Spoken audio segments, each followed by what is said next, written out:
Hi, my name is David de las Casas. I'm a Maxwell Render expert at Next Limit Technologies. I'm going to show you a tutorial about how to rendering a Converse All-Star shoes with Maxwell Render 4. For this, I've made two 3D models, one in low poly with 3ds Max and another one in high poly with ZBrush.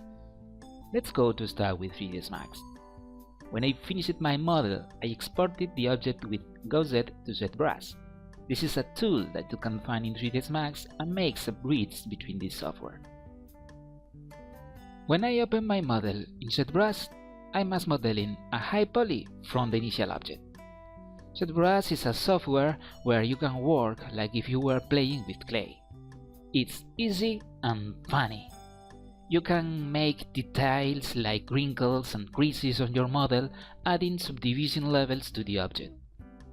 But don't worry if you add a lot of millions of polygons, because you are going to need only the low poly object for rendering. With the model in high poly, you can get texture maps, normal maps, and displacement maps with total precision to render them later on the low poly object with Maxwell Render 4. Okay, now is the moment to export the 3D model for rendering. If you are working with 3ds Max, you can use the plugin and work directly with 3ds Max interface or export the project to Maxwell Studio. If you want, you can export too your object to Studio in OBJ format from 3ds Max or ZBrush, like you prefer. Today, I've exported the OBJ format from ZBrush to Maxwell Studio and I'm going to work from zero all materials for you. The first material that I'm going to create is the shoe fabric. For this I need a diffuse map. A diffuse map is the most common kind of texture map. It defines the color and pattern of the object.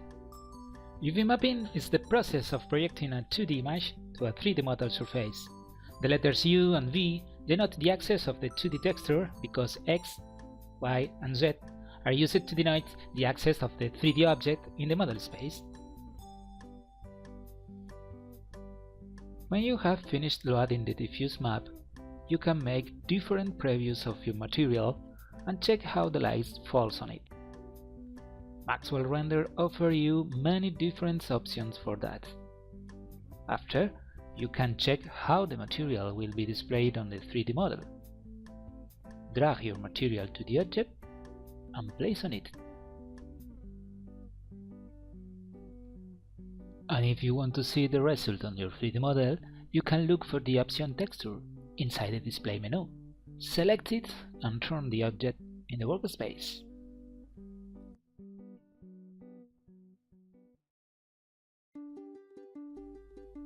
Now we are going to look at the normal map. Normal mapping is a technique used for faking the lighting of bumps. It's used to add details without using more polygons. A common use of this technique is to greatly enhance the appearance and details of a low poly model, generating a normal map from a high poly model. Finally, to finish our fabric texture, we will add a little more density or weight to it. For that, we must select a new bidirectional scattering distribution function and reload a diffuse map and a normal map inside its corresponding maps. The BSDF contains all the parameters needed to create many different types of materials. For example, glass, plastic, metal, skin, or wax.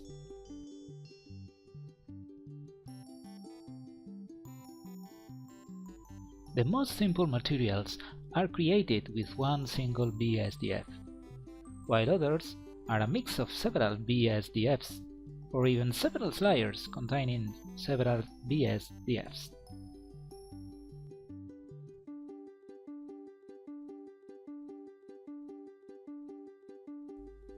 Good. Let's go to launch a render preview to see how is the 3D model with the fabric texture on it. Okay, I think we are on the right way. As you can see, the normal map is doing its jobs with the lighting of bumps. Even the rugosity of fabric is represented.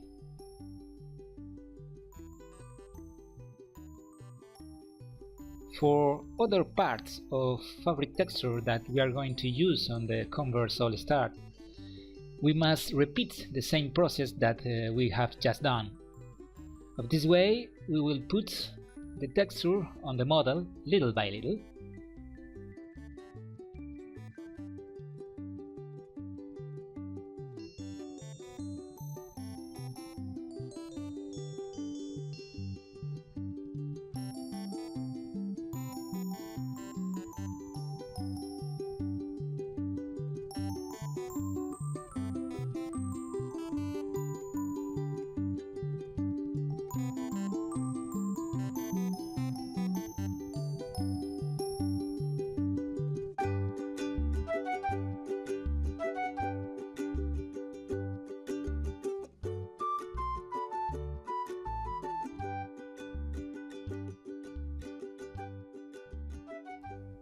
Now is the time to make the plastic texture.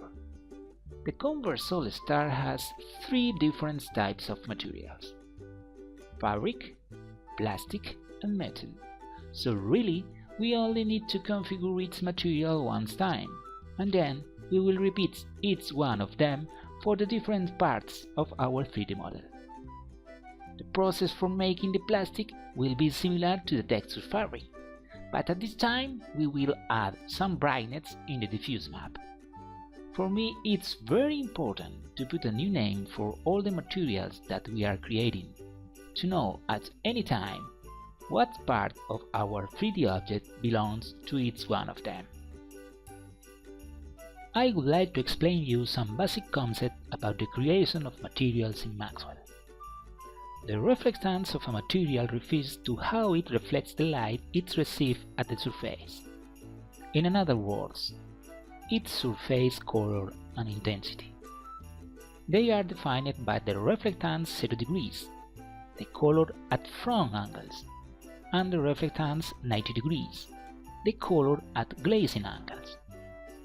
A white reflectance means that all the light that falls on the objects is reflected back, and a black reflectance means that all the light is absorbed. The reflectance 0 degrees is the object's main color, and the reflectance 90 degrees is the object's reflection color. Use transmittance and attenuation to control the color and transparency of the material, and use the NG parameters to control the index of reflection of the material. And what about the roughness bump? Roughness allows you to add tiny imperfections and minuscule details on a surface to make it reflect light in a more diffuse way. The roughness of a surface can range from 0, perfectly smooth surface, to 100, pure diffuse. You can also set a black and white texture to control the roughness. Brighter values in the texture create a higher roughness. The bump mapping allows you to simulate grooves and imperfections on a surface. Normal mapping only simulates these grooves on the surface. It doesn't actually create the geometry in any way. Brighter values in the texture will create bumps on the surface, and darker values will create indents. Alright, we are going to put a camera in our scene, and I will choose a Canon camera sensor, mainly because I like this lens.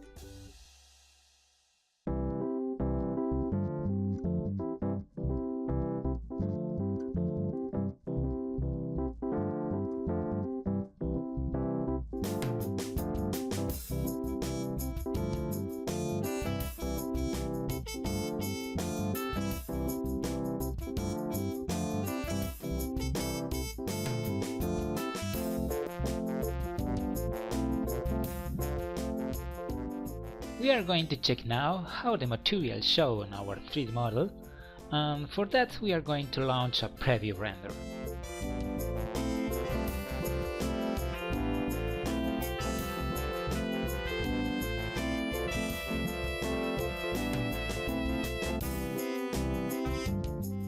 Well, I like the roughness of the fabric and the gloss of the plastic. Now we just need to copy the values of these materials to the rest of materials of our Converse shoe.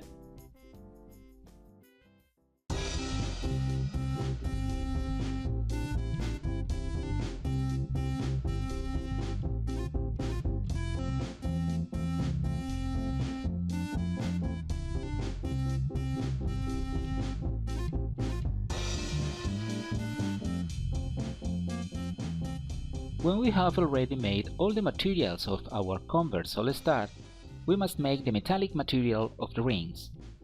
As an alternative to the reflectance and NG values, you can use an IR file which provides Maxwell Render, with the exact index of refraction for each wavelength of a material. An IR file may contain dielectric properties even if it's a solid material. For this reason, you must always apply a material that uses an IR file to a model that has a real thickness and is not only a single-sided polygon.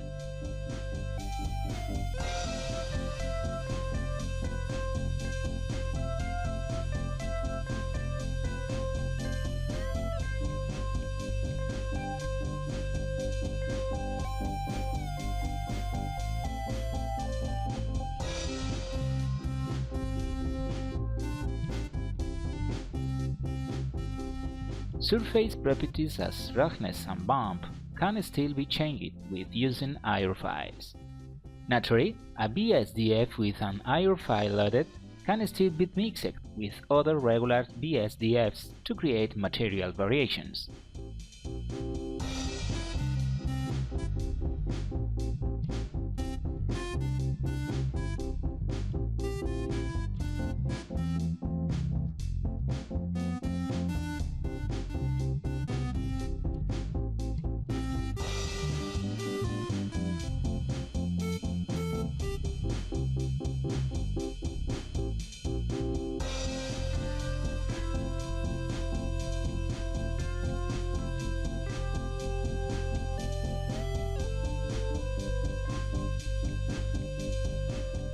And finally, here is our metallic texture finishes.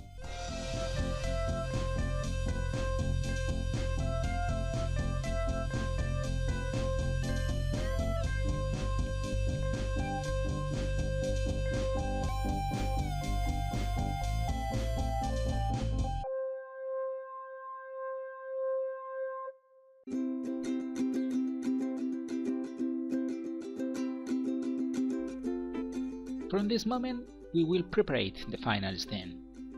We'll need two things for make this: lighting and a background. Let's start with the background. We can find one inside the library menu. We import it into our scene, place our camera with an interesting point of view, and add a white material to our background.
Okay, let's go to launch a preview render.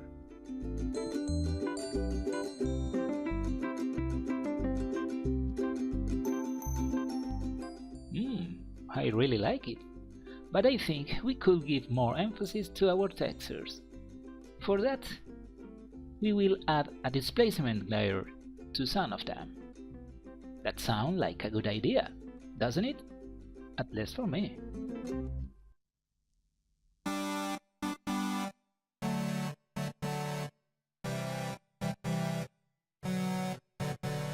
Before adding the displacement map to some textures, I'm going to configure the lighting set. To do it, I'm going to add planes to the scene, and I'll put an emitter to them to provide light. Emitters in Maxwell Render are part of the material system. An emitter material must be applied to the geometry you want to emit light from. To optimize your scene, try to use low polygon geometry for your emitters. A single polygon plane will do in most cases. This is a simple process, but required testing until you get the illumination you want. Let's go to see how to do it quickly.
Alright, now is the time to add displacement layers. With this method, we will enhance the reliefs of our Converse, and we will get more elements. Displacement is a powerful texture-driving tool that can help users to create real geometric details on objects. Contrary to bump or normal maps, the displacement feature simulates real geometry at render time as if it were actually modeled. This feature is very useful for adding fine details to a mess which would otherwise be difficult or impossible to model. But believe me, with ZBrush there is nothing difficult to model. Displacement uses a texture to define the geometric detail.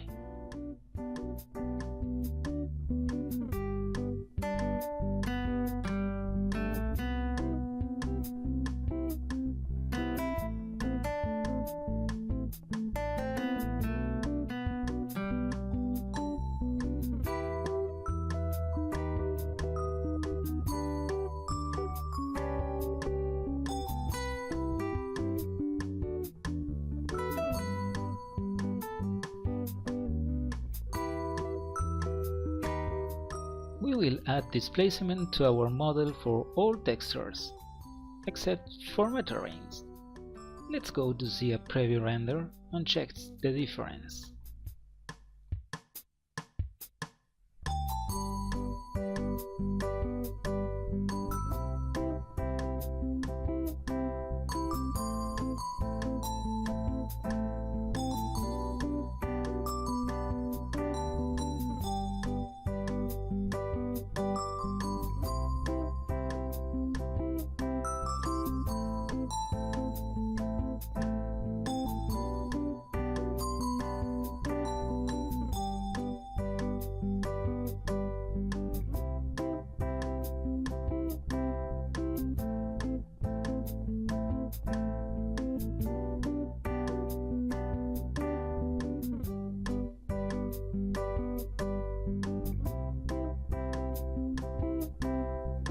Now we have in our textures more relief, both in plastic and fabric areas.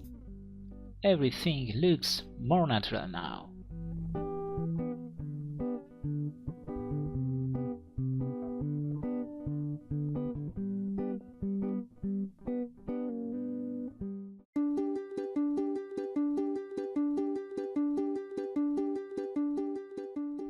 Well, we are at the end of the tutorial.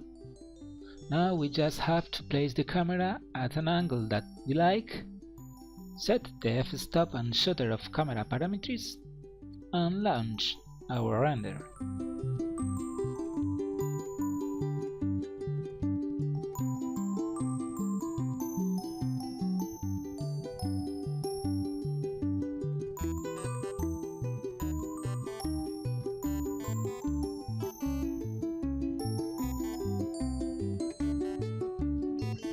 If you want, several render channels are available, useful for compositing tasks. You can enable the channels you need and choose the file format for each channel. Hope see you soon and enjoy with Maxwell Render.